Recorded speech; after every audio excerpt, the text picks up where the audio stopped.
ठीक है।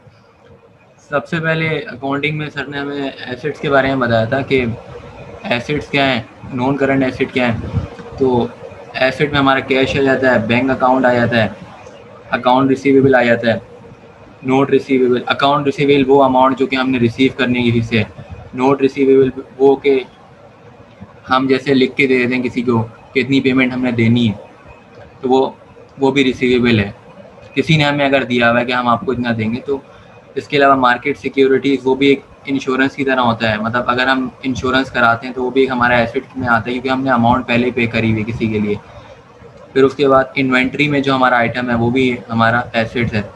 फिर ऑफिस सप्लाईज हो गया, प्रीपेड एक्सपेंस, एक्सपेंस जो कि पहले ही पेड कर चुके हैं हम। जैसे रेंट एक्सपेंस भी आगे एंट्रीज आएंगी तो उसमें है कि हमने 6 मंथ का एडवांस में पे करा है, लेकिन फिर आगे चल के हम वापस कुछ मंथ का रिटर्न भी ले लेते हैं। तो ये चीज़ें सिर्फ याद इसलिए रखनी है क्योंकि जब हम एंट्री पास करेंगे तो हमें एनालिसिस करना होता है ना पहले। तो एनालिसिस के अंदर हमें नेचर ऑफ अकाउंट पता लगानी होती है, और नेचर ऑफ अकाउंट तभी पता कोई लगा सकता है जब उसे ये पता हो कि क्या चीज़ एसिड है, क्या चीज़ नहीं है। अब एसिड दो किस्म के, नॉन करंट है और करंट है। नॉन करंट में ये होता है कि जो कि लिक्विड नहीं होते, जैसे लैंड है एकदम से हम इसको किसी दूसरे को नहीं दे सकते, मतलब उस तरीके से। इस तरह बिल्डिंग हो गई, ऑफिस इक्विपमेंट हो गया, फर्नीचर हो गया, ये भी एसेट में ही आता है। इन्वेस्टमेंट भी एसेट है, लेकिन आगे चल के कुछ सवाल ऐसे आएंगे जिनमें हमें कंफ्यूज करने के लिए कैश और इन्वेस्टमेंट जब साथ आएंगे तो वहाँ पर हम दोनों को एसेट नहीं लिख सकते, क्योंकि अगर दोनों एक ही नेचर के होंगे तो फिर दोनों या तो क्रेडिट होंगे, दोनों डेबिट होंगे। तो आगे जो पहला सवाल आएगा तो उसके अंदर इन्वेस्टमेंट को हमने ऑनर इक्विटी कंसीडर करा है। तो यहाँ पे तो सर ने लिखा हुआ है, यार लेकिन यार ऑनर ऑनर इक्विटी उसको कंसिडर कर लिया, ठीक है, ऑनर मान इक्विटी लिया। आगे आ रहा है, इसी मतलब लाइन से चीज़ें चल रही है ना। एसेट है, उसके बाद अच्छा। एक्सपेंस आ गया। अब एक्सपेंस तो हमें देखते ही पता चल जाता है कि salary expense, travelling expense, rent expense, जो भी चीज़ आएगी तो उसमें पता होगा कि पेड फॉर दिस पर्पस। जितने भी पर्पस हैं वो यहाँ पे मेंशन है कि बिल भी हो सकता है, एडवर्टाइजिंग भी हो सकती है।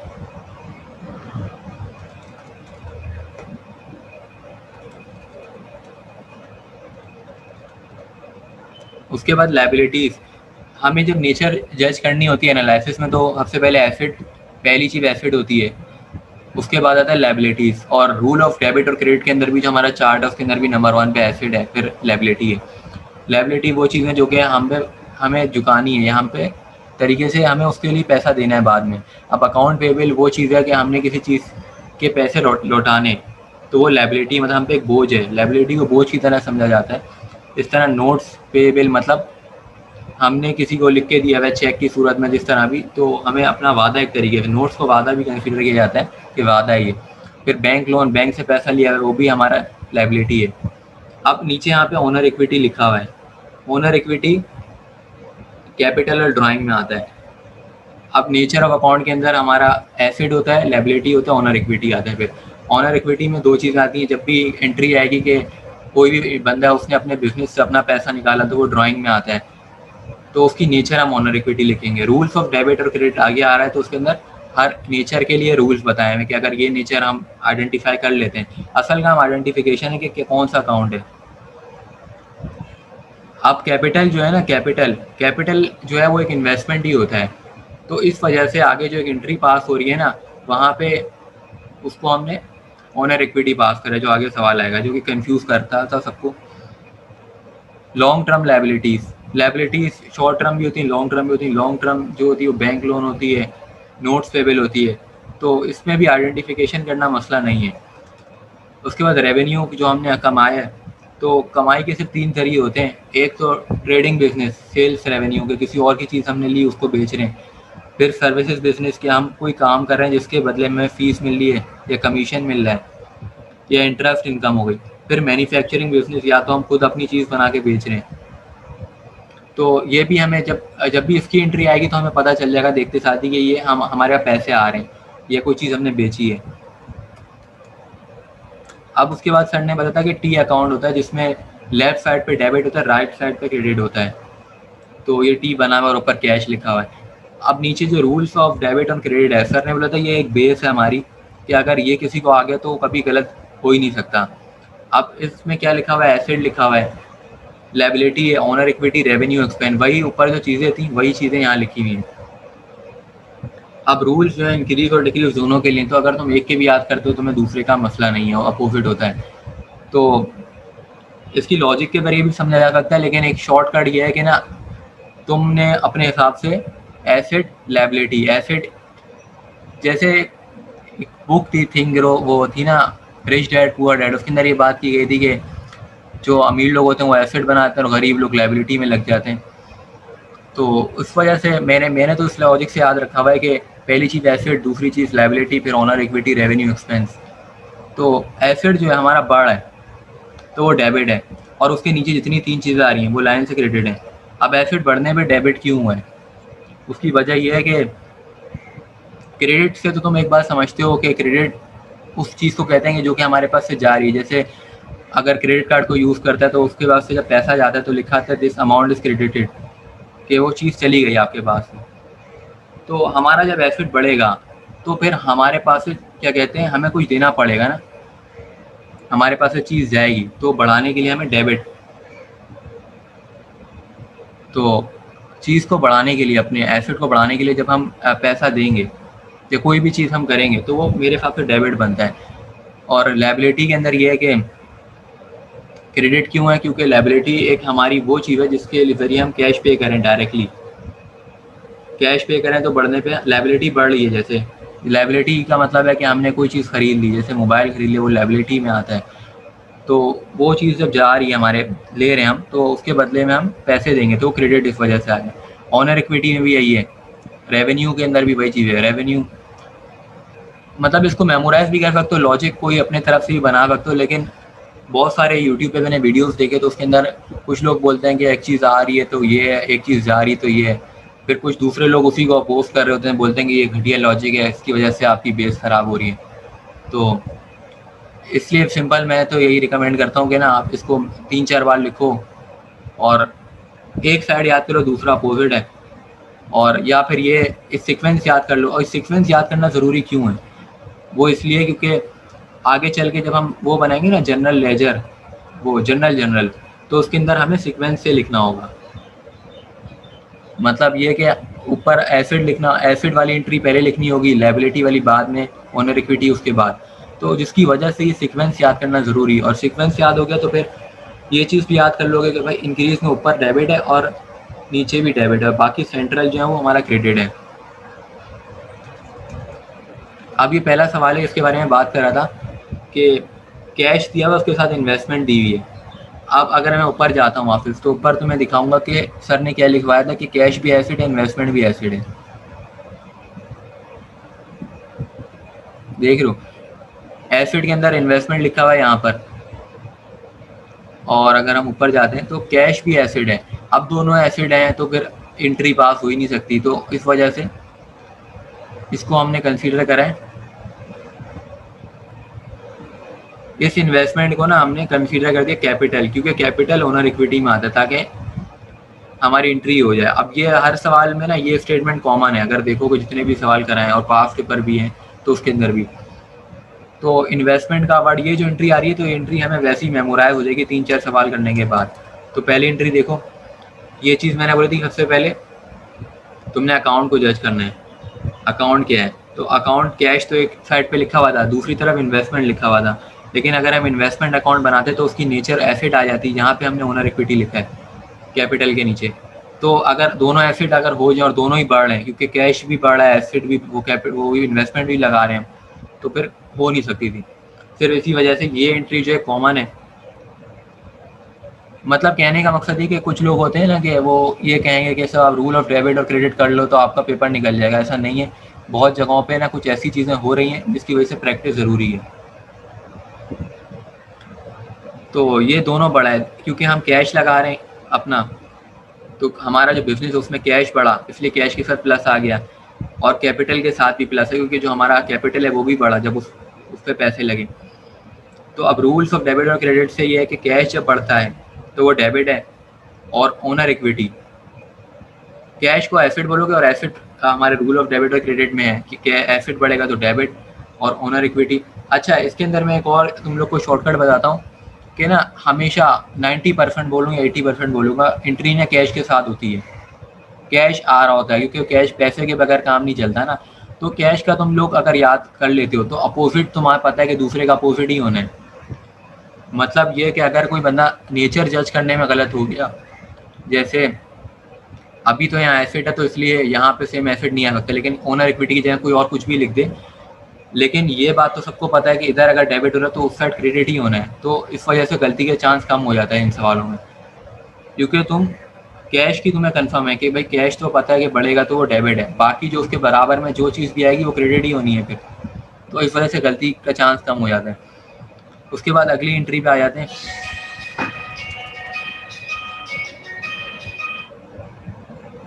अगली एंट्री है कि परचेज फर्नीचर फॉर कैश। इसमें भी कैश आ रहा है, जिस तरह मैंने बात बोली थी कि कैश बार बार आता है, तो कैश का तुम लोग अगर याद पक्का हो जाएगा तो उसकी वजह से दूसरा गलत हो नहीं सकता। तो कैश और फर्नीचर है। फर्नीचर हमारे पास आया है, फर्नीचर भी एसेट है, लेकिन कैश हमारे पास से गया। अब इधर दोनों हो सकते हैं एसेट। पहले मैं बोला था ना ऊपर वाले में नहीं हो सकती, क्योंकि ऊपर दोनों बढ़े थे, दोनों बढ़े तो फिर दोनों का डेबिट और क्रेडिट सेम हो जाता, मतलब दोनों एक ही चीज़ हो जाती। इसी वजह से यहाँ पर अलग अलग है, इंक्रीज और डिक्रीज हो रहा है, जिसकी वजह से ये दोनों हम नेचर सेम लिख सकते हैं, लेकिन इंक्रीज और डिक्रीज होना चाहिए फिर।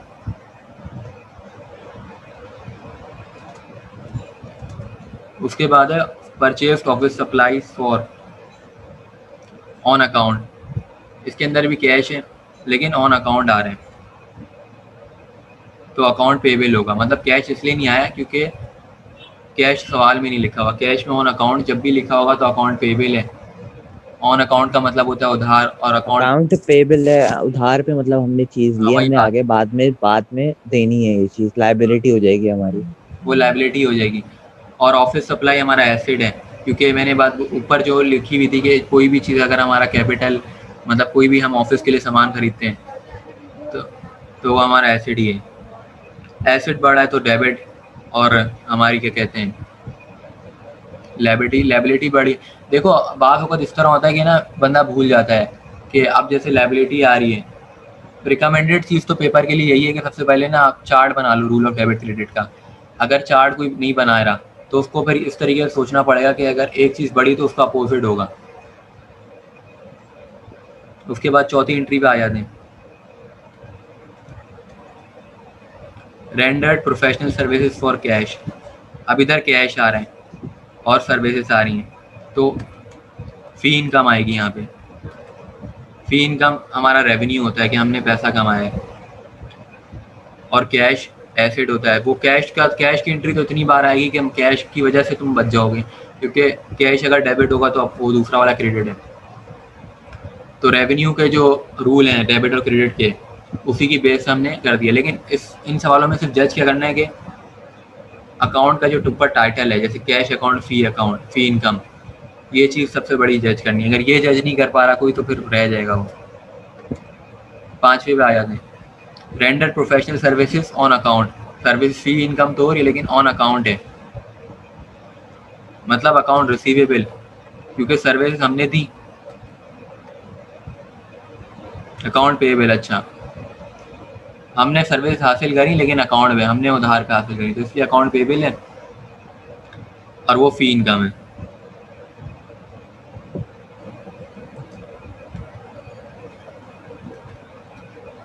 सिक्स है कि ड्राइंग आ गया, ड्राइंग वाला केस आ गया कि राहत विड्रीव कैश और पर्सनल यूज़। ड्राइंग के अंदर ये होता है कि ओनर इक्विटी ड्राइंग को हम कंसीडर करते हैं, और दूसरे एंड पे कैश है 5,000 रुपये कैश। अब कैश जब भी हम निकालते हैं तो वो क्रेडिट होता है, या कम होता है, कंसीडर करो कि कम हो रहा है तो क्रेडिट है। मैं जो करता हूँ ना, ये जब भी एंट्री पास करता हूँ, मैं जब भी आइडेंटिफाई कर लेता हूँ एक एंड पे कैश है, तो मैं सबसे पहले ये सोचता हूँ कि कैश क्रेडिट होगा या डेबिट, और जिस साइड पे कैश होता है तो उसके अपोजिट साइड पे कर देता हूँ, तो इस वजह से मेरा काम सही होता रहता है। पेड कैश ऑन अकाउंट, ये अकाउंट पेबल है कि हमने अकाउंट जो कैश हम पे कर्जा था वो हमने लौटाया।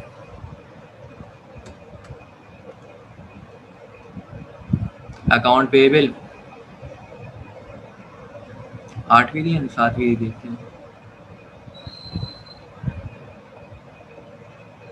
7वीं दी है। अकाउंट पेबल जो था वो हमने दिया है, तो अब इधर माइनस इसलिए है क्योंकि ना हमारे ऊपर से कर्जा कम हुआ जो था, इस वजह से माइनस है। अब इसके अंदर लोग गलती ये कर सकते हैं कि बोलें कि अकाउंट पेबल में हमने पैसे दी तो अकाउंट पेबल बढ़ गया। ऐसा नहीं है, हमारा कर्जा कम हुआ है, उस सेंस में हमने सोचना है। लायबिलिटी हमने नेचर लिखी हुई है, और दूसरे एंड पे हमारी तरफ से कैश भी चला गया हमारे पास से, तो कैश भी कम हो गया, तो क्रेडिट हो रहा है कैश।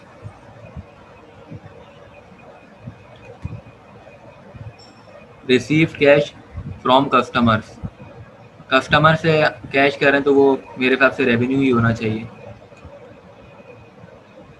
नहीं, अच्छा ये वाला कैश है, रेवेन्यू इसलिए नहीं है ये क्योंकि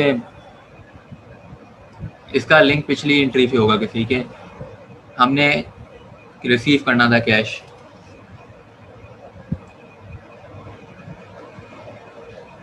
तो ये अकाउंट रिसीवेबल में आ गया। क्योंकि अभी इसके बदले को हमने सर्विसेज नहीं दी ना, इसलिए रेवेन्यू जनरेट नहीं हुआ। ये तो कैश हमने ऑलरेडी लेना था, तो अकाउंट रिसीवेबल का चक्कर आ गया। ऊपर ऐसी एंट्री पास नहीं हुई कि हमने किसी को सर्विस दी हो, देखते हैं। हाँ है, दी भी हमने सर्विस।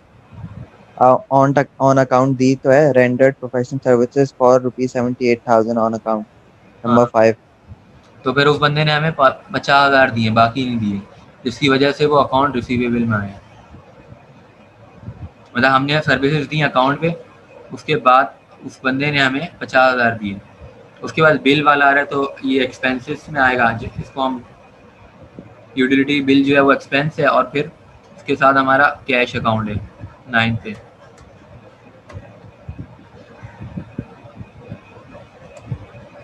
यूटिलिटी एक्सपेंस और कैश, उसके ऊपर जो आप जाएंगे तो सैलरी एक्सपेंस वाला लग रहा है।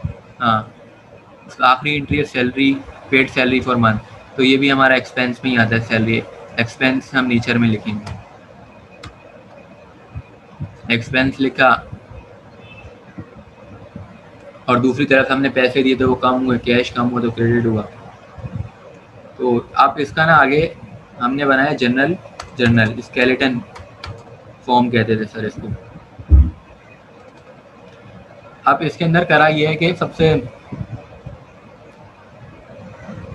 इधर तो सिंपल ही हमने ना वही एंट्री जो थी ऊपर वाली, कैश थी, कैपिटल थी, लाइन से जो चली थी वही लिखी है, बस ज़रा सा साइड में करके लिखा है एक नीचे वाली एंट्री को, और उधर डेबिट क्रेडिट चला है, तो वो एनालिसिस बना लिया। तो उसके बाद तो ये वहीं से कुछ छापना ही है, इसमें मतलब कोई ऐसी चीज़ नहीं है।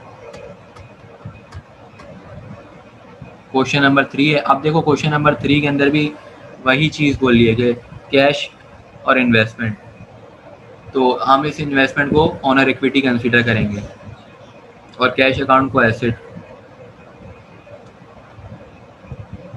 तो इधर भी वही एनालिसिस हुआ उसी तरीके से सेम। उसके बाद अगला है, अगली भी वही एंट्री है जो पहले थी, फर्नीचर और कैश वाली, और उसके बाद पेड रेंट फॉर मंथ। अब रेंट जो है वो एक्सपेंस में आता है, और ये जो है कैश है, तो रेंट एक्सपेंस और कैश की एंट्री होगी third.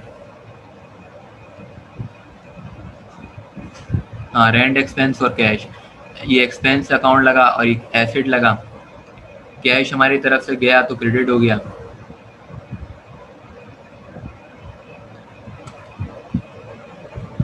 Render professional services for cash, अब कैश के वरी तो डायरेक्ट हमारे पास इनकम आई है, ये कैश और फी इनकम का अकाउंट बनेगा यहाँ पे।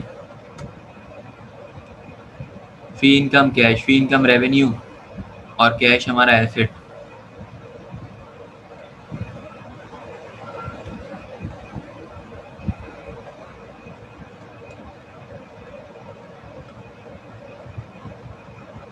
उसके बाद purchased office supplies, office supply जो होता है वो हमारा एसेट होता है, और उसके अलावा जो ऑन अकाउंट है तो ये अकाउंट पेबल होगा। हाँ, ऑफिस सप्लाई एसेट है हमारा, अकाउंट पेबल लायबिलिटी है, तो उसकी एंट्री भी पास हो गई। अच्छा, अभी तो ये एंट्री सिंगल सिंगल चल रही है, आगे चल गए ना इस तरह भी हुआ है कि एक स्टेटमेंट से डबल एंट्री बन रही है, तो वहाँ पे कंफ्यूजन ज़्यादा होती है। और पेपर में भी सवाल उसी तरह के ही आने, ये तो बिल्कुल हमें समझाने के लिए सर ने कराए थे। उसके बाद है हमारा withdrew cash for personal use, इसके अंदर भी वही ड्राइंग और कैश अकाउंट है। Paid cash on account, paid cash on account में हमारा कैश है और अकाउंट पेबल होगा, देख लेते हैं।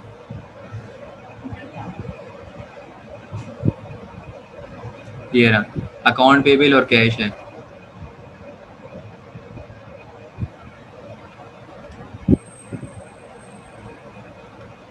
उसके बाद है रिसीव कैश फ्रॉम कस्टमर्स। अब कस्टमर्स है ना, तो मेरे हिसाब से कुछ लोग गलती ये कर देते होंगे कि फ़ी इनकम लिखते होंगे, लेकिन मेरे हिसाब से हमने जो पिछले वाले में करा था ना उसमें रिसीवेबल लिखा था, तो इधर देखते हैं रिसीवेबल है या फ़ी इनकम है। देखा रिसीवेबल है। कस्टमर को देख के ना ये लोग डॉज हो जाते हैं कि फ़ी इनकम है तो हमारी आमदनी है, लेकिन ऐसा है नहीं। तो इसकी वजह से मतलब मुझसे भी ऐसी गलती हुई है शुरू में जब मैं प्रैक्टिस फी करता था। इनकम, फी इनकम में सिर्फ और सिर्फ वो लेंगे जो हम सर्विसेज रेंडर कर रहे हैं या चीज को बेच रहे होंगे, वो वाला डिस्कशन होगा तो। नहीं तो फिर अकाउंट रिसीवेबल या अकाउंट पेएबल वाला चक्कर हो जाता है। हाँ, और ये फ़ी जब भी कस्टमर का जिक्र आएगा ना, तो हमने ये चीज़ देखनी, कैश लिखा हुआ है तभी फ़ी इनकम आएगी। कैश नहीं लिखा हुआ, ऑन अकाउंट लिखा हुआ है, रिसीवेबल लिखा है, कुछ भी लिखा है, तो फिर फ़ी इनकम का नाम नहीं आना चाहिए। और ये गलती होती रही मुझसे भी, पहली तो इन्वेस्टमेंट वाली होती थी, फिर उसके बाद ये होती थी। अब ये वही चीज़ छापी है हमने ना जो कुछ था। अब इसको, इसका नाम था skeleton form, skeleton form general इसको कहते हैं। अगर हमें ये बताने को दिया ना कि पेपर में ज़ाहिर सी बात है ये सवाल आना है, तो हमने करना ये होगा कि एनालिसिस करना होगा, ताकि अब कोई इतना ज़हीन तो नहीं है कि बगैर एनालिसिस के डायरेक्ट लिख दे। वो फिर ज़ाहिर सी बात है सर ये समझेंगे छाप के करा है बंदे ने, क्योंकि एनालिसिस के बाद ही बिल्कुल आराम से हम लिख सकते हैं और गलती का फिर चांस नहीं होगा। अब एक सवाल हमारा होगा पेपर के लिहाज से, स्केलेटन फॉर्म जनरल बनाने को बोलेंगे। ये दिखा देता हूँ, इस तरह होगा ये। एक डेट का कॉलम होगा, जो भी अगर डेट लिखी हुई होगी सवाल में, वरना ऐसी छोड़ देना, डेट लिख देना। फिर डिस्क्रिप्शन, एक लेफ्ट साइड पे डेबिट और फिर क्रेडिट, और जो जितना भी एनालिसिस करा है वो सारा हमने लिख देना है। तो ये तो सवाल बिल्कुल हल्का सवाल है। अब थोड़े मुश्किल आगे आ रहे हैं। अब इसमें लेजर पोस्टिंग, फुटिंग और बैलेंस। लेजर पोस्टिंग में करना ये है कि हमारी जितनी भी एंट्रीज थी उसके अंदर एक बात ये सबको पता है कि कैश जो है सबसे ज़्यादा यूज़ हुआ है, तो कैश को थोड़ा ज़्यादा स्पेस दिया मैंने, ठीक है। फिर कैपिटल अकाउंट, फर्नीचर, इस तरह जितने भी अकाउंट थे उन सबका हमने टी अकाउंट अलग से बना दिया, टी अकाउंट बना दिया। अब टी अकाउंट बनाने के बाद सबसे पहला काम सर ने ये बोला था, आपने कुछ नहीं करना, पहले अकाउंट सारे बना दो अलग टी अकाउंट, और आइडिया लगाओ कि कैश ज़्यादा तो कैश के लिए थोड़ी ज़्यादा लाइनें दे दो, बाकियों के लिए कम दे दो। अब जितनी एंट्री पास हुई ना, नंबर वन लिखा हमने, नंबर वन पे 50,000 वैल्यू थी, क्रेडिट में थी, डेबिट में थी, तो हमने डेबिट में लिख दी। कैश अकाउंट था, कैश में लिखा। इस तरह करके उधर से देख के हमने सारी वैल्यू करनी है, ये कोई मुश्किल काम नहीं है, ठीक है। ये कोई भी कर सकता है कि असल बेसिक क्या थी, basic rules of debit credit थे। उससे भी बेसिक क्या थी कि हमें पता होना चाहिए कि एसेट क्या होता है, ये सब क्या होता है, वो चीज़ भी बता दी। उसके बाद स्केलेटन फॉर्म वाला भी हो गया। अब यहाँ पे करना ये है कि वहीं से कंटिन्यू चल रहा है। 50,000 वैल्यू थी, वही 50,000 वन पे थी, तो कैश अकाउंट में थी, तो हमने नीचे हर एक का अलग अलग अकाउंट बनाया हुआ है, तो यहाँ पे कैश का लिख दिया 1। इस तरह करके हर एक की नंबरिंग पुट कर दी। ये पहला स्टेप है। उसके बाद दूसरा स्टेप हमारा ये है फुटिंग। फुटिंग कहते हैं टोटल को।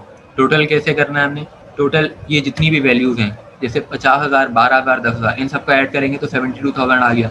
इस तरह हर तरफ हमने टोटल करना है।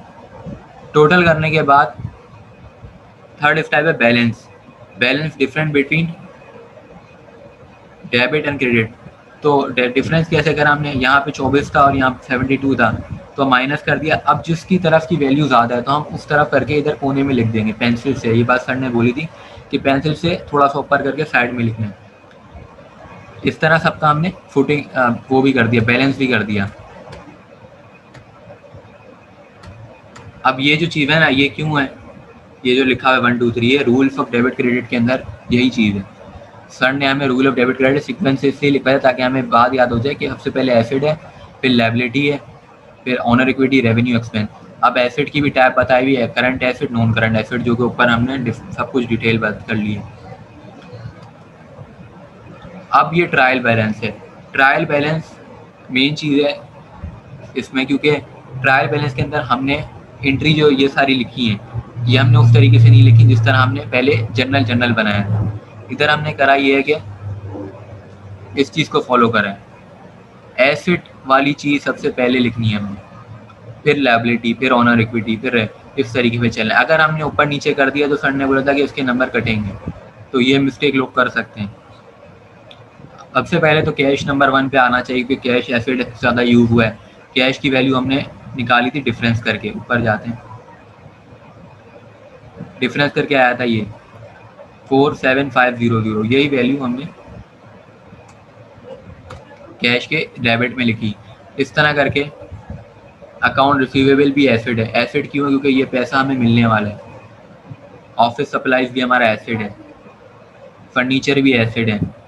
अब ये सारी बातें वही बंदा कर सकता है जिसने ऊपर जो सर ने लाइन से लिखवाया था ना कि एसिड क्या है, ये क्या है। मैं तो रिकमेंड करता हूँ कि वो चीज़ें भी याद कर लो जो सर ने स्टार्ट में बात बताई थी कि ये एसिड है, ये नहीं है, ताकि ना जब ये बनाओ तो ये गलत नहीं होगा। फिर वहीं से हमने सारी वैल्यूज़ लिखी हैं, लेकिन सिर्फ ये देखे कि एक्सपेंस सबसे आखिर में आएगा, जैसे इधर लिखा हुआ है ना, ई जो एक्सपेंस है, रेवेन्यू उसके बाद, इस तरीके से सीक्वेंस चलाया हमने।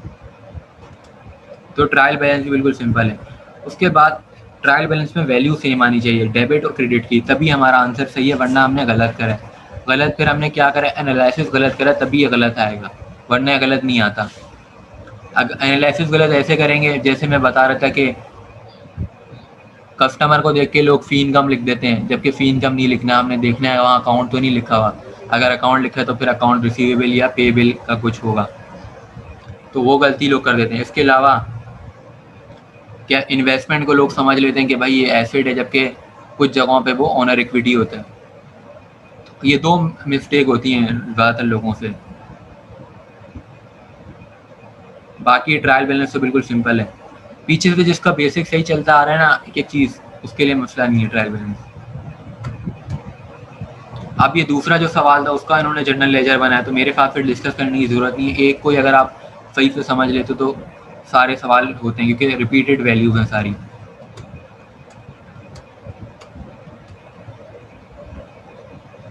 उसके बाद ये सर कुछ करा रहे थे, लेकिन इसका एक पार्ट अगर मैंने सवाल लिखा हुआ है कि calculate the depreciation expense, occurred expense, ये सारी चीज़ें इसके बारे में सर ने डेप्रीसिएशन एक्सपेंस बताया था कि आप एक चीज़ खरीदते हो, गाड़ी खरीदते हो, तो उसकी वैल्यू कम होती जाती है, लेकिन पाकिस्तान में बढ़ जाती है इन्फ्लेशन की वजह से।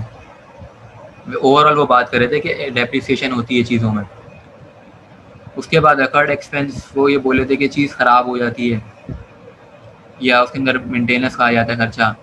प्रीपेड एक्सपेंस, हम किसी चीज़ को ख़रीदने से पहले पैसा दे देते हैं।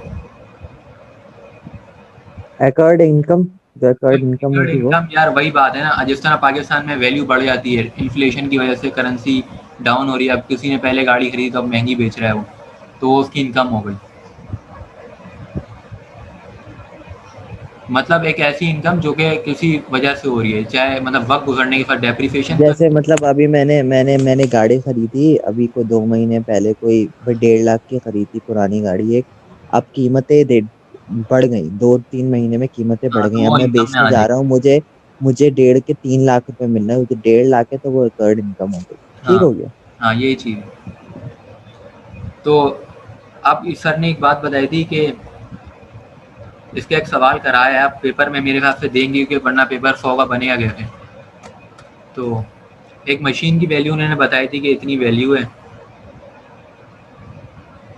और उसकी जो लाइफ है, यूज़फुल लाइफ, वो 5 साल है, और उसकी स्क्रैप वैल्यू 10,000 है। तो एक फार्मूला ये इन्होंने लिखाया है एनुअल डेप्रिसिएशन का, इसके अंदर total cost minus scrap value divided by air, मतलब एक साल में कितनी उसकी कीमत गिरेगी। तो ये सवाल मेरे पास से भी बार में बन सकता है, तो उसमें से फॉर्मूला याद रखना है तुम्हें, बाकी तो सिंपल है।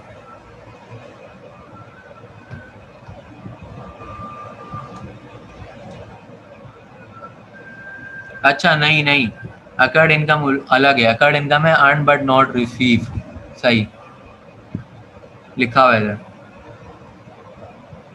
समझे बात?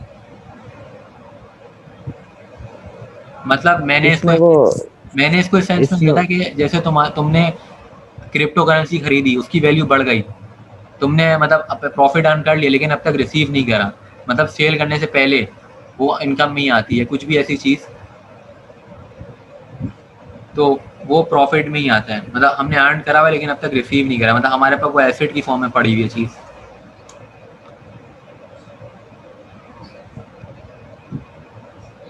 इसमें आगे एग्जांपल भी दी लिखी हुई है कि अकर्ड रेंट इनकम का मतलब है कि वो रेंट जो कि रिसीवेबल है, मतलब जो कि हमें मिलना है, जैसे लोग देते नहीं है रेंट, तो वो भी। जैसे ये होता है कि किसी महीने नहीं दे पाया भाई, अब 2 महीने का जो है ना आपने लेना है उस बंदे से रेंट, आपने घर रेंट पे दिया हाँ हुआ था, तो वो आपने इनकम कमा तो ली है लेकिन अभी आपके पास आई नहीं। सही है, समझ आ गई लॉजिक।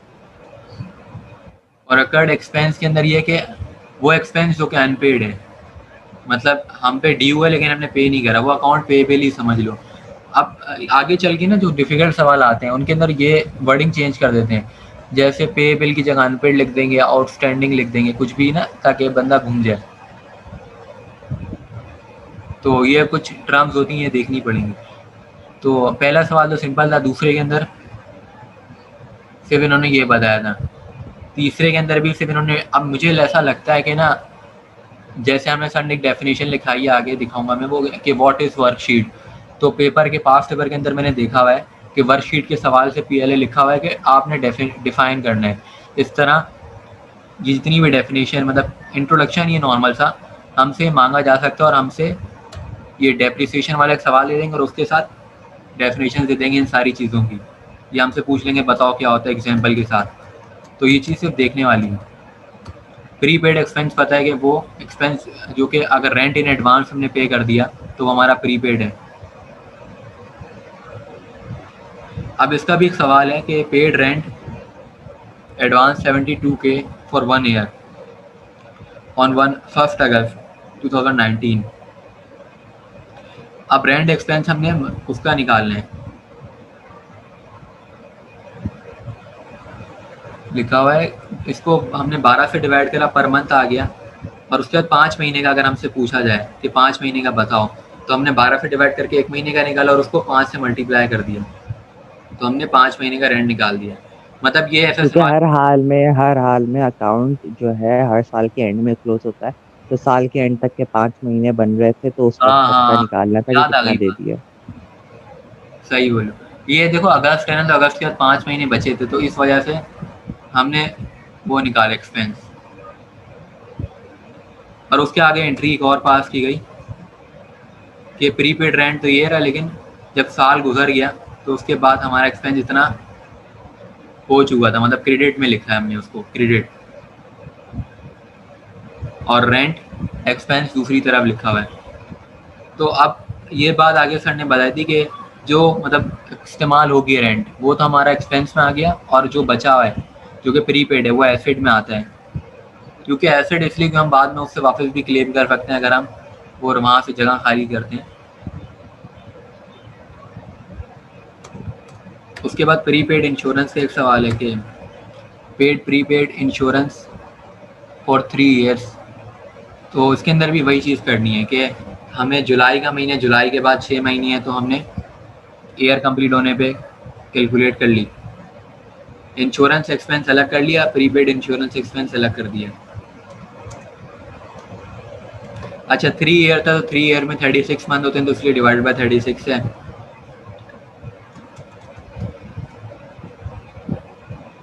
उसके बाद है पेड। अच्छा अब सवाल चेंज हो गया सर, मतलब मेरे हिसाब से ना ये बिल्कुल छोटे छोटे हमें कराएं, इतने डीप नहीं कराएं, लेकिन ये देंगे ज़रूर जब उन्होंने कराए हैं फिजिकल में। हाँ, उसके ये बाद एंड में सर कहते हैं इनकी एंट्रीज पास करवाएं, उसको ऐड करें आप। हाँ, वो तो जनरल आगे जनरल में वर्कशीट ऐड करवा दें किसी में भी, एडजस्टमेंट्स करें। Adjusting entries. लेकिन ये सिंपल सवाल है। सर ने बुक का पेज नंबर भी बताया था 198 जो मैंने लिखा हुआ है ना इधर, ये बुक का पेज नंबर है। सर ने बोला था कि यहाँ से जाके ना ये आपका होमवर्क है, कोई सवाल है वो आपने करना है। तो मैंने, मेरे पास बुक है लेकिन खोली नहीं मैंने, मैं देखूंगा।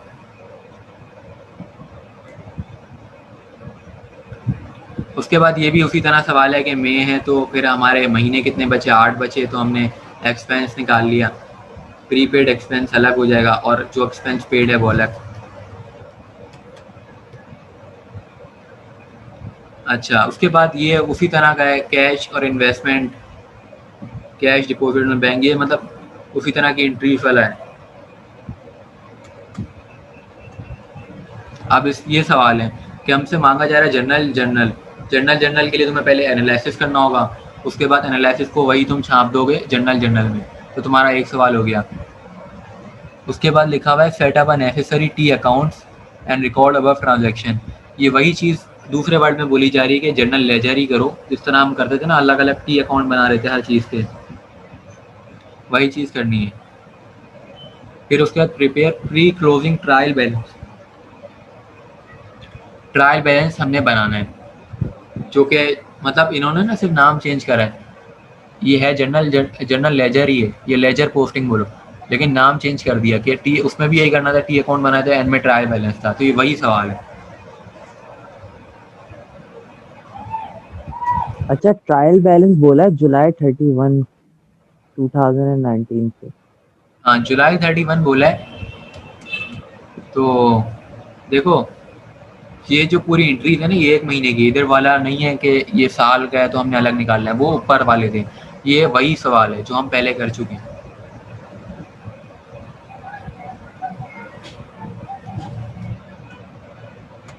मीटिंग में 2 मिनट रखे एंड करके दोबारा करूं?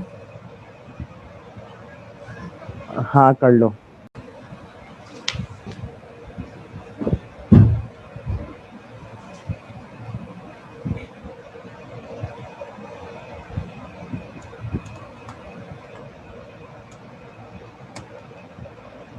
तो हम लोग यहाँ पर थे तो इसके मुतालिक बात कर ली थी कि ये वही चीज़ है, बस सवाल चेंज करा उन्होंने।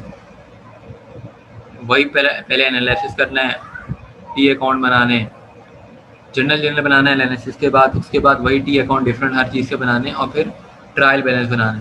और तुम ये समझ रहे थे कि यहाँ पे जुलाई लिखा हुआ है तो मैं ये कुछ समझा, इस वो तरह का सीन है ये कि महीने का हमें दिया हुआ है, वही मैं समझ गया। मल्टीप्लाई कराना पड़ेगा, वो नहीं है, ये मैं बता रहा था। क्योंकि इधर महीना जुलाई, और ये वो वाले सवाल नहीं है जो कि पहले थे, जिसके अंदर हमें देखना होता था कितने महीने बचे तो मल्टीप्लाई कराते थे।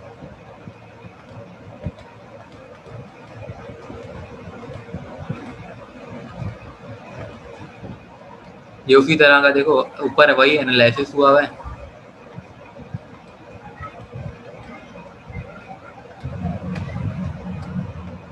एनालिसिस जज अब कर सकते हो तुम, क्योंकि एक सवाल हम कर चुके हैं, समझ चुके हैं।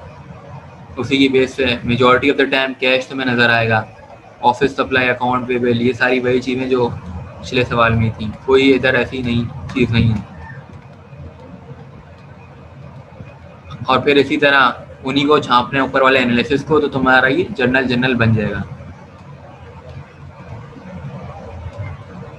जर्नल लेजर बनाने के लिए तुमने हर एक का अलग अलग टी अकाउंट बनाना है, और उन सबका सम करना है, और फिर डिफरेंस करना है।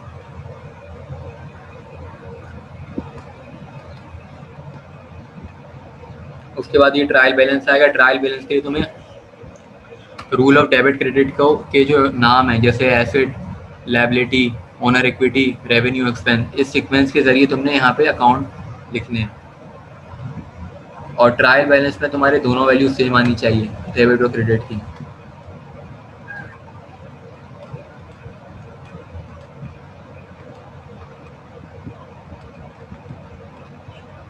ये डिफरेंट सवाल हैं, ये मैं इसलिए नहीं अभी डिस्कस कर, क्योंकि ना टाइम सेव हो, और अगर प्रॉब्लम होती तो हम वैसे ही आपस में डिस्कस कर लेंगे इन सवालों को। लेकिन ये सवाल है जो डबल एंट्री वाला है, मैं वो देख रहा हूँ कौन सा है, ताकि वो सबको फ़ायदा हो उससे देखने में। यही सवाल है, हाँ, इसमें डबल एंट्री हुई है।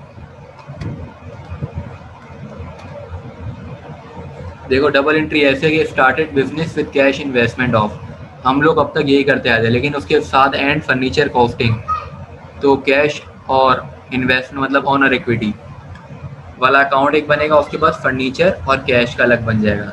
मतलब एक ही लाइन से हमें 2 बनाने हैं। एक ही लाइन में दो अकाउंट्स का डिटेल देती है, हाँ, ये कैश बन कॉमन था उनमें, समझ गया मैं। ये चीज़, सिर्फ़ ये चीज़ एक डिफरेंट थी, औरों में नहीं है, इधर है। फिर इस तरह सर ज़ाहिर-सी बात है देंगे ताकि मुश्किल हो हमें, तो इसमें मुझे ना एडजस्टमेंट वाले जो सवाल थे ना, वो भी देखना जरूर। हाँ, वो वर्कशीट है आगे।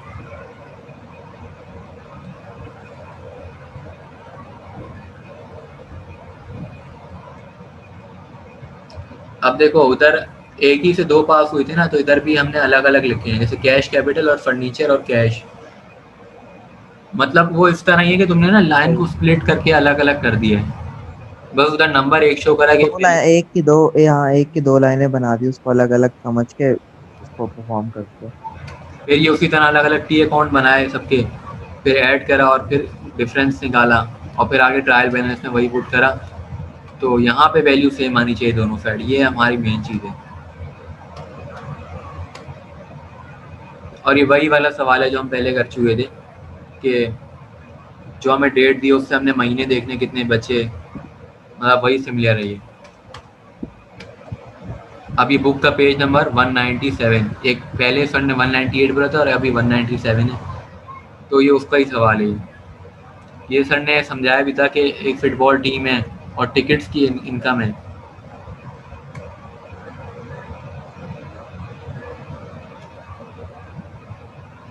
हाँ, टिकट इनकम, इसकी एंट्री पास करनी है। देखो अब ये जो है ना, वो जो जगह थी उसका जो ग्राउंड था वहाँ पे मैच करवाने गए हम, तो वहाँ पे उन लोगों ने मैच के ग्राउंड का रेंट मांगा। रेंट था ये 15 लाख रुपए, ये है ना रेंट। तो हमने रेंट पे कर दिया कैश के जरिए, एक प्रीपेड रेंट पहले ही एडवांस दे दिया रेंट। और रेंट कितने दिनों का, 3 दिनों का रेंट। ठीक है, उसके बाद हमने टिकट बेचना शुरू कर दिया। टिकट बेचे तो हमें अर्न टिकट इनकम, मतलब अर्न नहीं करी लेकिन टिकट इनकम है, तो इतनी इनकम हुई। और अब ये रेंट एक्सपेंस क्यों हो गया इधर, और प्रीपेड, मतलब हमारा वो जो चीज़ होती है ना ऊपर से आती है, तो ये लिखा हुआ है collected cash from sale of the season of ticket for the team. ठीक है, इतना हमने कैश कलेक्ट करा, ये भी हमें दिया हुआ ऊपर सवाल में। कैश की कलेक्शन भी दी हुई है, रेंट भी हमें पता है। तो उसके बाद अगले दिन, अच्छा नेक्स्ट 12 डेज का है शायद, कितने डे लिखेंगे इधर। आतिफ ऊपर है, ऊपर। सवाल ऊपर है पूरा। हाँ,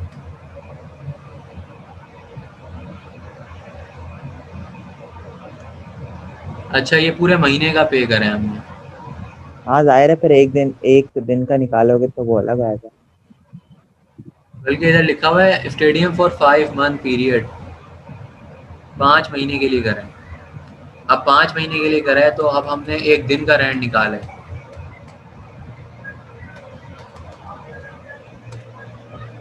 5 महीने के लिए करा है ना हमने। शुरू में तो हमने बोला कि रेंट हमने प्रीपेड कर दिया, हमारे पास से पैसा चला गया तो क्रेडिट हो गया पैसे। उसके बाद हमारे पास पैसे आए तो वो डेबिट हो गए, और अनअर्न इनकम जो है वो ये है। लेकिन जो अगली एंट्री हुई ना, आप देखो इसमें ये जो 3 लाख रुपए बन रहा है, ये उस एक दिन की हमारा रेंट है, क्योंकि रेंट एक्सपेंस हो गया। और बाकी जो रेंट है वो प्रीपेड लिखा हुआ है। उसके बाद अर्न एंड टिकट इनकम आगे की। अब देखो इधर ना एक्सप्लेनेशन सर ने लिखवाई नहीं, इसलिए सर ने पेज नंबर दिया हुआ है, तो वो पेज नंबर हम देखेंगे ना तो हमें क्लियर होगा। लेकिन इतना समझ आ रहा है कि और ये अगस्त 3 की डेट तक का है, तो अगस्त 1 भी, अगस्त 2 भी, अगस्त 3 हाँ, भी ये आउट ऑफ डेट की वजह इंक्लूडेड है। से, लेकिन ये उस बुक के अंदर पूरी है, मैं बुक की पिक्चर भी शेयर कर दूंगा ताकि हो जाए क्लियर। इधर मेरे पास कंप्लीट नहीं है, तभी ना सर ने हमें पेज नंबर एक लिखाया था, और ये भी लिखा हुआ है। ये सवाल आएगा पेपर में जब उन्होंने हमें पेज नंबर बताया। उसके बाद वर्कशीट है, तो वर्कशीट की डेफिनेशन पास पेपर में मैंने देखी है, तो ये डेफिनेशन याद रखनी है कि worksheet is a rough paper in the hand of accountant which accumulates all the information consolidated form, मतलब इकट्ठा करके लिखता है, और may be observe at a grains, मतलब एक नज़र में हम जो है उसको समझ लेते हैं कि हमारा क्या कमाई है क्या नहीं है। अब फाइनेंशियल स्टेटमेंट्स के मुतालिक भी ये बात बोली थी कि यूएस की अलग होती है, यूके की अलग होती हैं। हम लोग वैसे यूएस को ही फॉलो करते हैं। Income statement, balance sheet, statement of retain and earning, कि अब हमें ना बैलेंस शीट तक ही कराया, आगे नहीं कराया क्योंकि बंद हो गई थी यूनिफ्टी। लेकिन यूके के अंदर क्या होता है, चार तो शुरू के वही होते हैं, लेकिन आगे चल के आता है नोट्स टू द अकाउंट, और पे बैलेंस शीट इन्होंने लिखवाया हुआ है। अब ये भी एक बुक का सवाल है, ये भी उन्होंने पेज नंबर बताया था 125।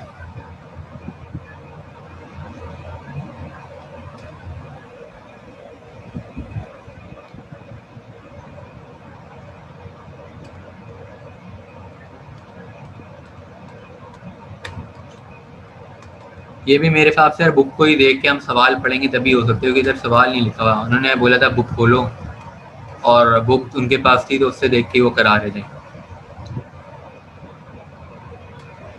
लेकिन ये पेज नंबर नोट कर लो, 197, 198 और 125 ये करना होगा तुम्हें। फिर ये जो मोहम्मद दानियाल वाला ये जो है ना, ये काम वर्कशीट वाला है, उसको मैंने इधर कॉपी पे कर लिया था। तो तुम्हारे पास वर्कशीट का काम हुआ है? यार मेरे पास वर्कशीट का काम पहला वाला तो हुआ था सही, लेकिन उसके बाद वाला बराबर नहीं आए थे, तो वो दोबारा चेक करना था। अच्छा, मैं फिर ये बोलता हूँ कि अभी जितना अभी तक करा है ना, इसकी हम प्रैक्टिस कर लेते हैं, और बाकी फिर एक कल मीटिंग कर लेंगे जिसमें वर्कशीट और दूसरी चीज़ें डिस्कस कर लेंगे। वो तो खैर है, ये भी हो गया तो वर्कशीट तो हो ही जाएगी हमसे।